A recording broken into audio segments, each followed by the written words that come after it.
8:17 de la mañana, estamos de retorno en altavoz en Radio Vital 91.1 y también estamos a través de Movistar Televisión Canal 33 y Canal 733 HD. Nos acompaña el doctor Hugo Mendoza, abogado constitucionalista. Muy buenos días, doctor Mendoza. Muy buenos días. Bienvenido a altavoz en Vital. ¿Cómo está usted? Bien, bien, gracias por la invitación. Muchísimas gracias. Recientemente, como sabe, el gobierno dio luz verde a esta ley que permite amnistía y que favorece a militares y policías y efectivos de las autodefensas. ¿El Perú está en desacato con la Corte Interamericana de Derechos Humanos al respecto? Bueno, ahí es importante mencionar que, si bien es cierto, nosotros estamos adheridos a la Convención Americana de Derechos Humanos, sin embargo, eso no quita también que el Perú tiene un margen de soberanía, ¿no?, de apreciación nacional y de interpretación, y eso no quiere decir que no esté de acuerdo ni en respeto a lo que ya ha desarrollado la Corte Interamericana de Derechos Humanos en sus sentencias. Y un ejemplo claro es de que a veces uno también puede no estar de acuerdo con la Corte Interamericana de Derechos Humanos, es creo Argentina, ¿no? Entonces no creo que el no estar de acuerdo con lo que pueda mandar la Corte Interamericana de Derechos Humanos, o en este caso la Comisión Interamericana de Derechos Humanos, no creo que se pueda interpretar como un desacato. Ahora, hablando del plano nacional, hemos conocido ahora el fallo del Tribunal Constitucional que asegura que la presidenta no puede ser investigada dentro de sus funciones. Pero, ¿qué diligencias sí pueden realizarse? Bueno, esto es un tema también importante que me gustaría precisar previamente, que lamentablemente en estos últimos tiempos, últimos años, hemos visto un enfrentamiento bastante frontal entre Fiscalía, Poder Judicial, Congreso y sobre todo con el Ejecutivo, ¿no? Miren, tenemos 4 presidentes ya presos. Entonces, lo que aquí creo que ha hecho el Tribunal Constitucional es ordenar un poco la investidura del presidente, porque ya lamentablemente se había manoseado mucho, y debo decirlo con mucha crítica, la Fiscalía también se había empoderado bastante. Nadie desmerece el trabajo, hace un trabajo muy importante al investigar los delitos, ¿no?, a llevar a las personas y a las organizaciones criminales a juicio y a lograr una condena. Sin embargo, creo que se había perdido ya el respeto, sobre todo de la investidura presidencial. En el claro ejemplo de Dina Boluarte, nuestra actual mandataria, que se le había hecho un allanamiento, que iban y hacían pedidos de exhibición de documentos al mismo Palacio de Gobierno, exhortarla a que vaya a declarar a la propia Fiscalía, y creo que con la actual fiscal de la Nación tuvo un altercado cuando lo llamó ni siquiera por su investidura, señora presidenta, sino investigada o algo para el estilo, algo por el estilo. Entonces, el Tribunal Constitucional, desde un punto de vista de la historia de nuestras constituciones, lo que ha hecho es zanjar este problema. Y respondiendo a tu pregunta ahora sí, las diligencias que pide y dice que el tribunal se puede realizar a un presidente actual en funciones es la toma de declaración, siempre y cuando tenga que hacerse en Palacio de Gobierno. Solo la toma de declaración. No, uno es la toma de declaración, reconocimiento de documentos, puede hacer reconocimiento de documentos, puede hacer reconocimiento de voces, puede hacer realización de pedidos de información, pedidos de prueba. Podríamos decir actos mínimos de investigación, porque también se puede decir con esto se está generando impunidad, y es falso, porque el Tribunal Constitucional sí está dejando un margen de que la Fiscalía puede investigar, nada menos tomarle la declaración al presidente o presidente en funciones en Palacio previo aviso. ¿No? En Palacio, como manda también, ¿no?, la Constitución y la tradición de este tipo de casos.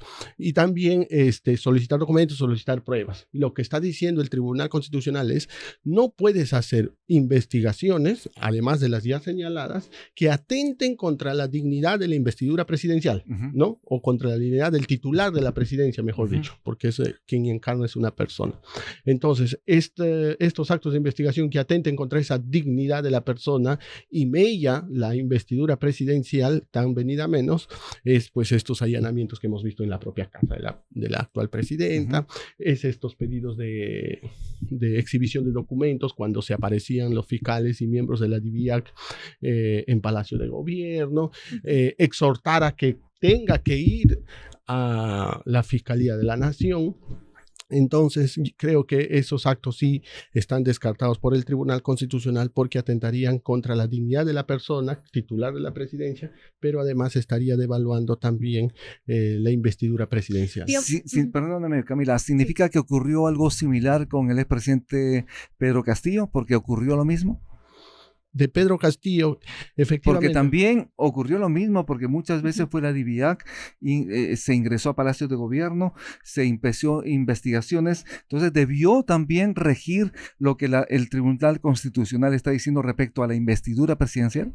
Claro, miren, justamente es eso, y yo pienso de que sumando lo de Pedro Castillo y todo lo demás que se vino hacia adelante, es que es importante esta decisión porque zanja ese problema, como le decía, porque en Pedro Castillo efectivamente, cuando hablo de exhibición de documentos, claro, fue principalmente en la de Pedro Castillo, cuando se fue a instalaciones de Palacio de Gobierno y todo lo demás.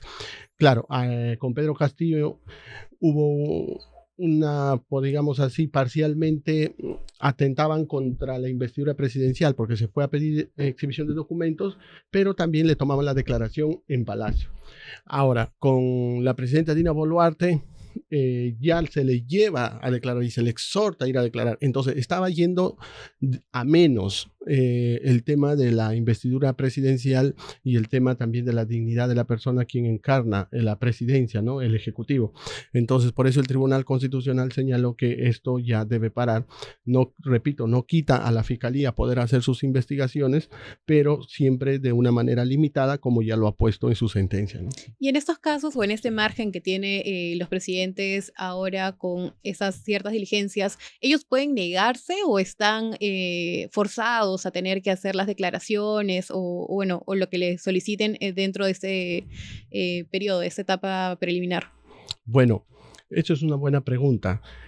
Teniendo en cuenta por delitos que no están vinculados a su función, puede investigarse, como dice el Tribunal Constitucional, y una de ellas es su toma de declaración.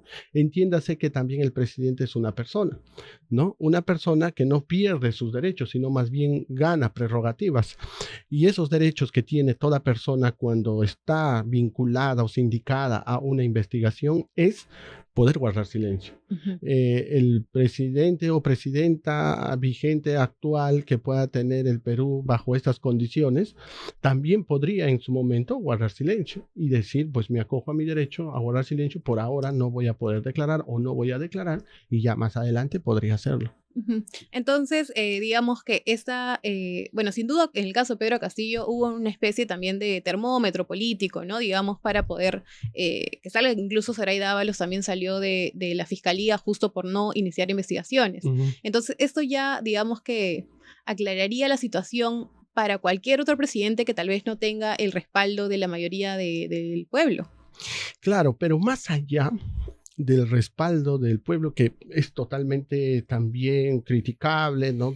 Pues las encuestas y los ponen muy por debajo actualmente, creo, del 5% a Dina Boluarte, a la actual presidenta, pero eso no era función de la Fiscalía y la Fiscalía lamentablemente se estaba utilizando como una herramienta para hacer eso. Y lo que está haciendo aquí el Tribunal Constitucional en el fondo también está diciendo es cuando alguien es titular de la presidencia, tiene que concentrarse a gobernar el país. Porque con investigaciones y que lo que eso significa, preocupación, porque un proceso, una investigación en materia penal definitivamente te resta a nivel personal, a nivel moral, a nivel familiar, etcétera, etcétera.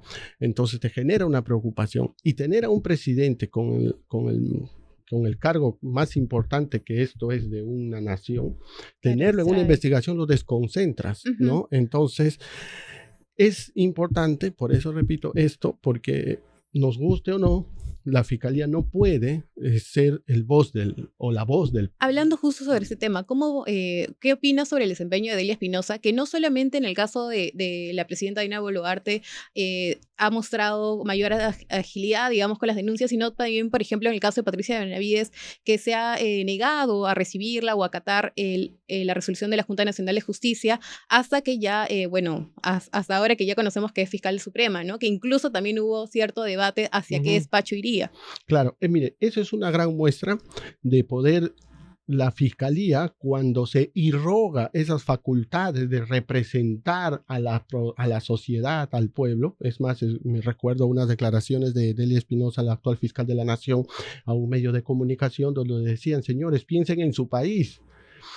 Genial, todos somos ciudadanos y podemos tener un concepto de país y querer lo mejor para nuestra sociedad, pero no puede perder de vista que está ejerciendo una función específica, ¿no? Y con esto respondo a que bajo ese argumento de que es por proteger a la sociedad, a la ciudadanía, yo me pongo pues renuente a aceptar estas decisiones. Ahí es donde, como ya hemos visto, ayer también ha tenido un quinto revés cuando el actual fiscal supremo Tomás Aladino Gálvez anuló la disposición que dispuso iniciar investigaciones nada menos contra la Junta Nacional de Justicia. Imagínense el gran poder que tenía la Fiscalía y quería las cámaras de que la Junta Nacional de Justicia hayan votado. Entonces, más adelante, ¿eso qué quiere decir? Que ya había una total falta de respeto a cualquier institución. Porque, a ver, yo me pregunto, ¿por qué no pidió también las cámaras cuando debatieron en la decisión de la Sala Penal Permanente del juez César San Martín Castro, quien preside la Sala Penal Permanente de la Corte Suprema, cuando decidieron revocar el pedido del juez de investigación preparatoria Segismundo León? ¿Por qué no pidió ahí? Claro. Porque, claro, ahí pesó la reputación del doctor César San Martín Castro.